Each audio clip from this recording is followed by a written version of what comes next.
ইসলামী আন্দোলন কর্তৃক আয়োজিত আজকে এক গণসমাবেশের সম্মানিত সভাপতি সেরেতাজ, সম্মানিত ওলামায়ে কেরাম, আজকে অনেক ওলামায়ে কেরাম এখানে এসেছেন। তারা ইসলামী আন্দোলন বাংলাদেশে যোগ দেওয়ার জন্য কেউ আগ্রহী, কেউ অনুভূতি ব্যক্ত করেছেন। আমি আজকে সবার সামনে হযরত মাওলানা লিয়াকত সাহেবকে আমি অনুরোধ করব, আপনিও আজকে সবার সামনে ইসলামী আন্দোলন বাংলাদেশে যোগদান করুন। এটা আমরা সবাই চাই।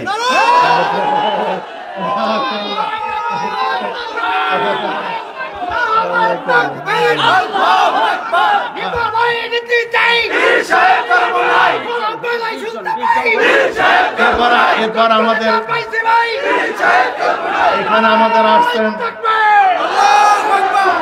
আমাদের বড় বড় ওলামায়ে কেরাম আসছেন। আলহামদুলিল্লাহ, আমাদের হযরত মাওলানা ইউসুফ আলী মোল্লা সাহেব আসছেন।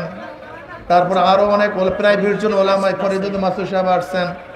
অনেক ওলামায়ে কেরাম আসছেন, তারা ইসলামী আন্দোলন বাংলাদেশে যোগ দিয়েছেন। আল্লাহ পাক সবাইকে কবুল করে নেন। ইসলাম কি? আপনি ইসলামী রাজনীতি কেন করবেন? আমি দুই দৃষ্টিকোণ থেকে আপনাকে এই কথা বোঝাবার চেষ্টা করব। একটা হলো ধর্মীয় দৃষ্টিকোণ থেকে, আর রাজনৈতিক দৃষ্টিকোণ থেকে। আমি ইসলাম কেন করবেন, ইসলামী আন্দোলন কেন করবেন? ধর্মীয় দৃষ্টিকোণ থেকে আমি বলবো, ইসলাম করার বাহিরে একজন মুসলমান অন্য কোনো সংগঠন করতেই পারে না। উদাহরণস্বরূপ, আপনার কাছে গিয়ে প্রশ্ন করলাম, ভাই আপনি ইসলাম চান কি চান না? আপনাকে বললাম আপনি ইসলাম চান কি চান না, ইসলাম পছন্দ করেন কি করেন না, আপনি কি জবাব দিবেন? কথা বলেন। যদি বলেন না, কি ভেজাল আছে কি নাই? ধরেন আমি একজন মুসলমানের কাছে প্রশ্ন করছি, তুমি আল্লাহর নবীকে নেতা মানো কি মানো না? সে কি বলবে? যদি বলি না, কি ভেজাল আছে কি নাই? বেশ ভালো কথা। আমি যদি তাকে প্রশ্ন করি, তুমি কোরআন ও সুন্নাহ মানো কি মানো না? সে কি বলবে? যদি বলি মানি না, বেঈমান হয়ে যাবে, সমস্যা মারাত্মক। এর জন্য আমি বলবো, একজন মুসলমান ইসলামের বাহিরে যাওয়ার কোনো সুযোগ নাই, কোনো সুযোগ নেই। আপনি কি বললেন? একজন মুসলমান ইসলামের বাহিরে যাওয়ার কোনো সুযোগ। এখন প্রশ্ন করতে পারো, হিন্দুরা কেন করবে, খ্রিস্টানরা কেন করবে, একজন নাস্তিক কেন ইসলামী দল করবে? প্রশ্ন এখানে। মুসলমান তো ইসলামের বাহিরে যাওয়ার কোনো সুযোগই নাই, কিন্তু হিন্দু এখানে কেন করবে দল? শান্তি পাওয়ার জন্য, মুক্তি পাওয়ার জন্য, তার জান মালের নিরাপত্তার জন্য, তার ধর্মীয় স্বাধীনতার জন্য। কি কথা ঠিক না? দেখেন, আজকে 71 থেকে 2024 পর্যন্ত যারা ক্ষমতায় ছিল, তারা আমাদের দেশের সাম্যতা রক্ষা করতে পারেনি, মানবিক মর্যাদা প্রদান করতে পারেনি, সামাজিক ন্যায় বিচার প্রতিষ্ঠিত করতে পারেনি। অথচ এখানে যারা আছেন, যদি আমি প্রশ্ন করি 71-এর স্বাধীনতার স্লোগান কি ছিল, অনেক মানুষ এখানে জানবেন না। আপনি কি জানেন স্বাধীনতার স্লোগান কি ছিল? 71-এ কোন ভিত্তিতে স্বাধীন হয়েছিল? বিশ্বাস করেন 98% মানুষ জানবেন। আমি আশ্চর্য হয়েছে আমাদের দেশের মানুষের অবস্থা দেখে। বিএনপির হাজারো মানুষ আছে, যদি প্রশ্ন করি বিএনপি শব্দের অর্থ কি, অনেকেই জানে না। যদি বিএনপির ম্যানিফেস্টো কি, নীতিমালা কি, আদর্শ কি, জানে না।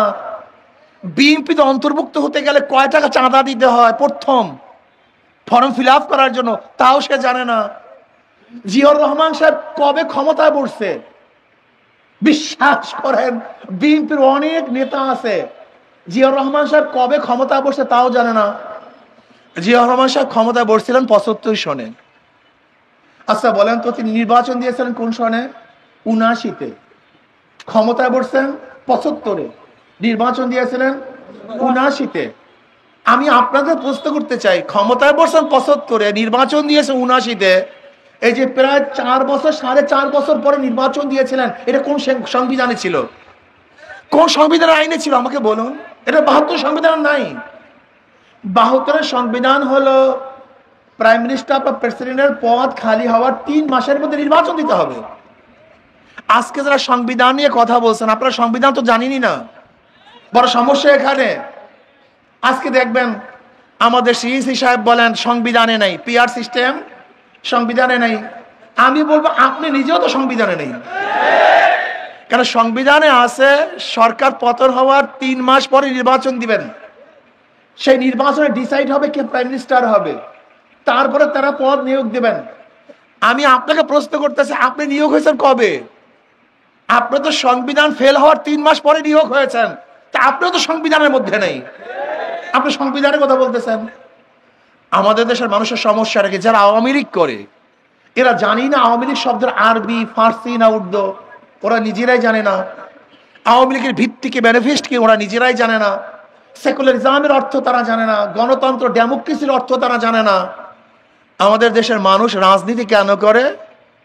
1 কলকি গাঁজা পাওয়ার জন্য, 1 বোতল ফেন্সিডিল পাওয়ার জন্য, 1 বোতল মদ খাওয়ার জন্য। এলাকার চাঁদাবাজ আমি চাঁদাবাজি করব, এই এলাকার গুন্ডামি আমি করবো, আমার বাড়ির দরজায় ডিপ টিউবওয়েল বসবে। এটা নাকি রাজনীতি? তুমি তো বুঝোই না রাজনীতি কি জিনিস। তোমার সমস্যা এখানে। এদের স্বাধীন হয়েছিল সাম্য, মানবিক মর্যাদা, সামাজিক ন্যায় বিচার প্রতিষ্ঠা করার জন্য। সাম্য, আমরা সবাই সমান। বাংলাদেশের যত নাগরিক প্রত্যেকের অধিকার সমান। সে চাষি হোক, কৃষক হোক, মজদুর হোক, জেলে হোক, তাঁতি হোক, কামার হোক, ঋষি হোক, বাংলাদেশের নাগরিক মুসলমান, হিন্দু, বৌদ্ধ, খ্রিস্টান, নাগরিক হিসাবে প্রত্যেকের অধিকার সমান। সাম্য, মানবিক মর্যাদা। আশরাফুল মাখলুকাত মানুষ, সে মেথর হোক না কেন, চামার হোক না কেন, ঋষি হোক না কেন, কামার হোক না কেন, শ্রমিক হোক না কেন, সে খেটে খাওয়া মানুষ হোক না কেন, আশরাফুল মাখলুকাত, তাকে শ্রদ্ধা করতে হবে, তাকে সম্মান দেখাতে হবে। এর চেয়ে দামি কেউ নেই। অথচ আজকে দেখবেন একজন ঋষি, কামার, মজদুর, শ্রমিক যদি ডিসি অফিসে ঢুকে কুকুরকে সম্মান করা হয়, কিন্তু এই মানুষকে সম্মান করা হয় না। কুকুর ইজ্জত করা হয়, এই মানুষকে ইজ্জত করা হয় না। আপনার বিশ্বাস হয় না? আজকে হাজারো লিডাররা কুকুর নিয়ে ছবি তুলতে আনন্দিত হয়, অথচ আশরাফুল মাখলুকাত মুসির কাঁধে তারা ছবি তুলতে পারবে না। একজন মুসির কাঁধে হাত দিয়ে ছবি তুলতে পারবে, লজ্জা পায়।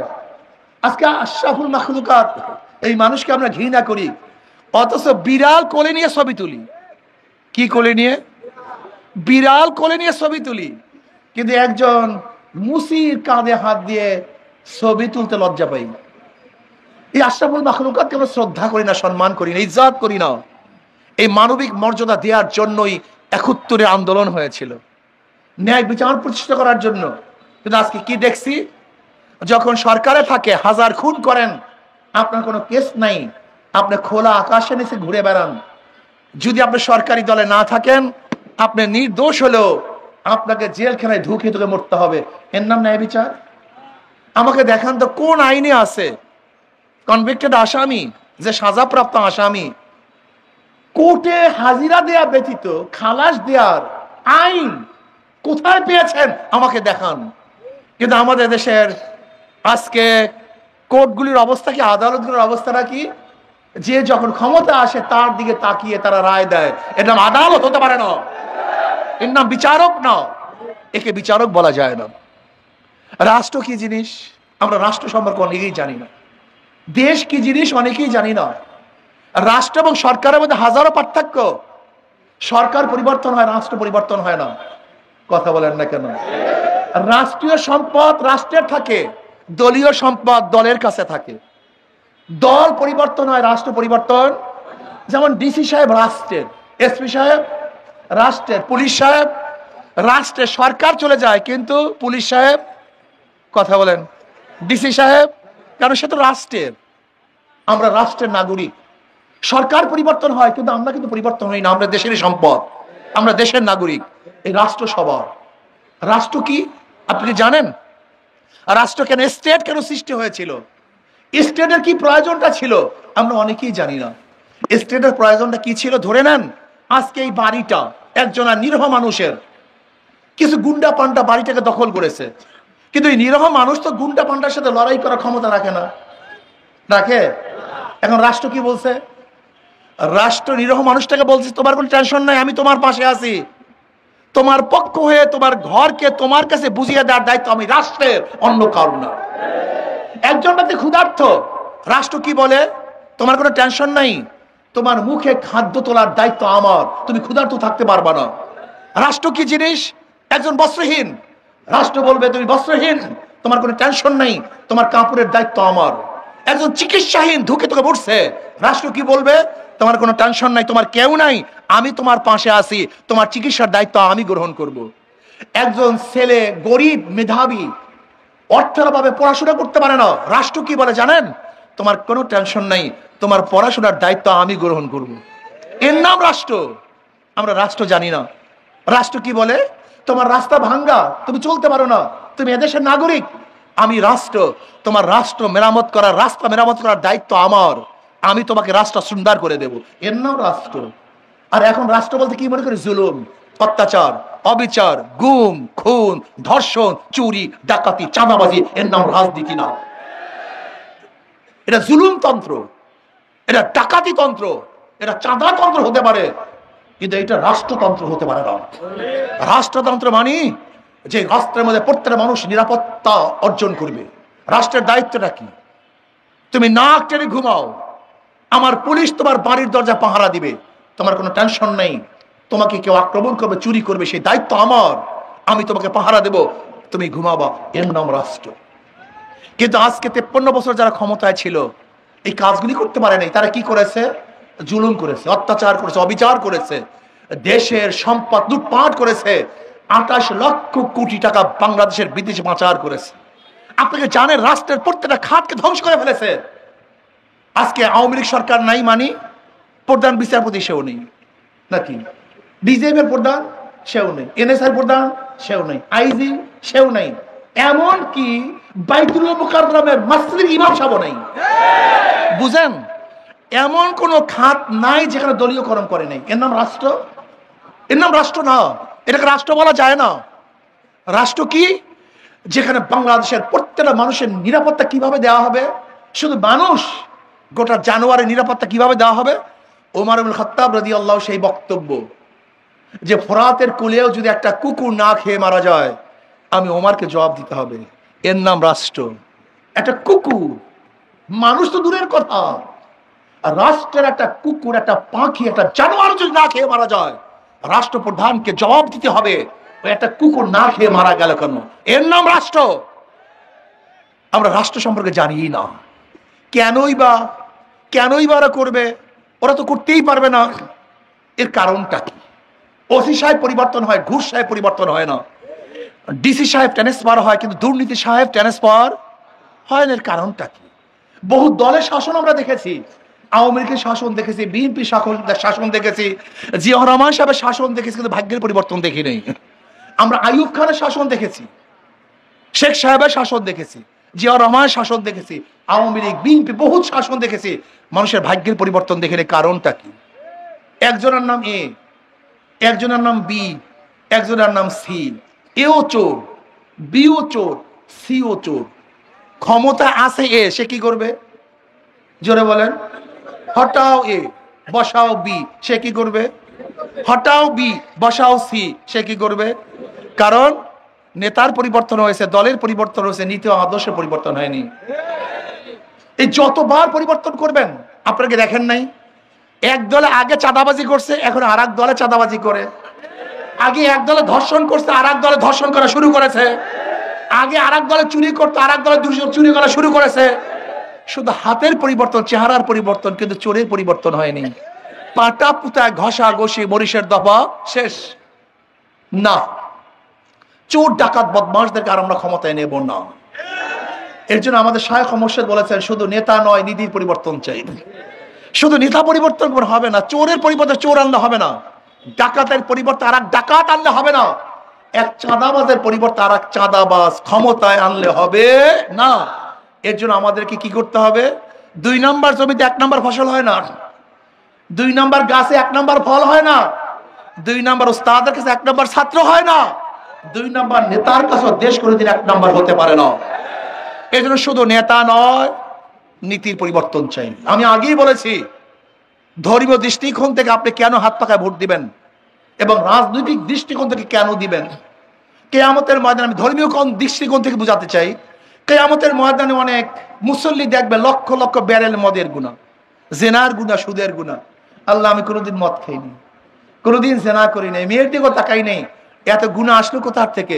আল্লাহ পাক বলবেন, যাদেরকে ভোট দিয়ে মদের আইন পাশ করাইছো, সুদের আইন পাশ করাইছো, জেনার আইন পাশ করাইছো, তোর ভোট ব্যতীত এই আকাম কুকামগুলি কুফরি আইন পাশ করতে পারতো না। যেহেতু তোর ভোট পেয়ে যত গুনার কাজ করছে সব দায় দায়িত্ব তোকেই দিতে হবে। কথাটা বোঝাতে পারে। ইসলামের পক্ষে কেন ভোট দেবেন?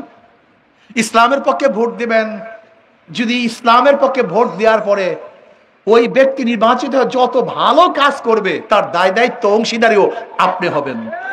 কি কথা ঠিক না? ইসলামের বাহিরে একজন মুসলমান ভোট দেওয়ার কোনো সুযোগ নাই। আর ইহুদি, খ্রিস্টান, হিন্দুরা ভোট দেবে তাদের নিরাপত্তা পাওয়ার জন্য, শান্তি পাওয়ার জন্য। একদল সাংবাদিক আমাকে প্রশ্ন করছে, হুজুর আওয়ামী লীগের লিডাররা পালায় গেছে, কিন্তু আওয়ামী লীগের ভোটাররা তো পালায় নাই, তারা কাদেরকে ভোট দিবে? আওয়ামী লীগের লোকজন কাকে ভোট দিবে? আমি বললাম, আওয়ামী লীগের লোকে কাকে ভোট দেবে আপনারা জানেন না? করেন না তো? আমি বললাম, যাদের মাধ্যমে তাদের জান মালের নিরাপত্তা পাবে তারা তাদেরকে ভোট দিবে। তাদের জান মালের নিরাপত্তার দরকার, যাদের কাছে তাদের জান মালের নিরাপত্তা তাদেরকেই তারা ভোট দিবে। কি কথা ঠিক না? এই দেশের বন্ধু, এই দেশের পক্ষের বন্ধু, ইসলামের বন্ধু, ওই সমস্ত ভোটাররা তাদেরকেই ভোট দেবে যাদের মধ্যে ইসলাম এবং দেশ প্রেম আছে। কাজী আসুন না, বিভিন্ন দল বিভিন্ন মার্কা নিয়ে আপনাদের কাছে আসছে।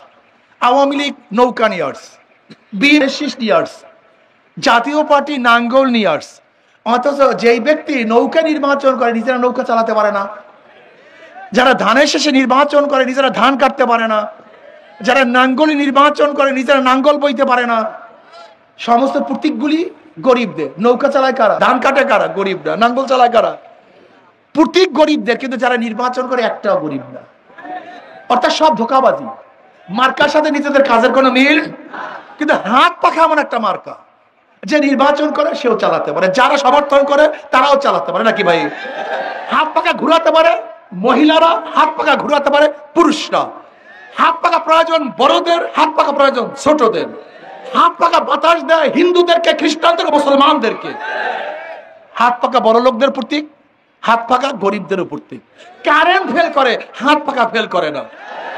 কাউর মার্কা ঘুমের সময় কলিজার উপরে থাকে না, একমাত্র একটা মার্কা ঘুমের সময় কলিজার মধ্যে নিয়ে ঘুমায়, তার নাম হাত পাখা।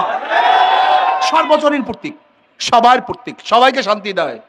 আমি বিশ্বাস করি হাত পাখা যদি বিজয় হয়, এই হাত পাখা যদি বিজয় হয়, এই রাষ্ট্র বিজয় হবে, এই মানবতা বিজয় হবে, এই মানুষ সম্পদ বিজয় হবে, এই দেশ সংরক্ষিত হবে। কি কথা ঠিক না? কাজে আসুন, আগামী নির্বাচন সম্মিলিত ভাবে, আমরা ঐক্যবদ্ধ ভাবে, জীবনভর বিভিন্ন মানুষকে ভোট দিয়েছেন, বিভিন্ন মার্কায় ভোট দিয়েছেন।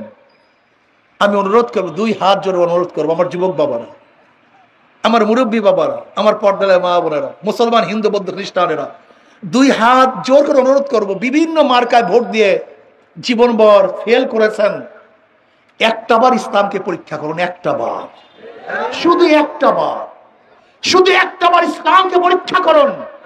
ইসলাম দুনিয়াতে ঠকার জন্য আসে না, জেতার জন্য আসে। ইসলাম কোনো ঠকার কোনো নীতি ও আদর্শের নাম না, ইসলাম বিজয়ের আদর্শের নাম। আমি বিশ্বাস করি একটা বার যদি হাত পাখাকে আপনারা বিজয় করতে পারেন, ইনশাআল্লাহ, তাহলে অবশ্যই শান্তি পাবেন, মুক্তি পাবেন, দেশের সম্পদ দেশেই থাকবে, সাম্য, মানবিক মর্যাদা, সামাজিক ন্যায় বিচার প্রতিষ্ঠা হবে। ইসলাম প্রতিষ্ঠা হওয়ার মাধ্যমে একটা কল্যাণকামী রাষ্ট্র ইনশাআল্লাহ গঠন করব। কাজে আজকের থেকে আপনাদের সবাইকে অনুরোধ করব, একটা বারের জন্য হাত পাকা প্রতীকে নির্বাচন করি, সবাই ভোট দেই। ইনশাআল্লাহ আমরা যদি জিতি, আমাদের বর্তমানে আমাদের জামাল সাহেবকে এখান থেকে বর্তমানে আমাদের বলা হয়েছে, ইনশাআল্লাহ যদি আমরা আরো মনে করি ভালো প্রার্থী, আরো সুন্দর প্রার্থী, আরো ভালো প্রার্থী যদি পাই, ঐক্যবদ্ধ ভাবে যাদের মাধ্যমে ইসলামী হুকুমাত কায়েম করবে, এরকম ইনশাআল্লাহ প্রার্থীর মাধ্যমে আমরা ইনশাআল্লাহ এবার হাত পাকাকে বিজয় করবো। রাজি আছেন ইনশাআল্লাহ? আল্লাহ আমাকে আমাদের সবাইকে কবুল করে নেন। আল্লাহ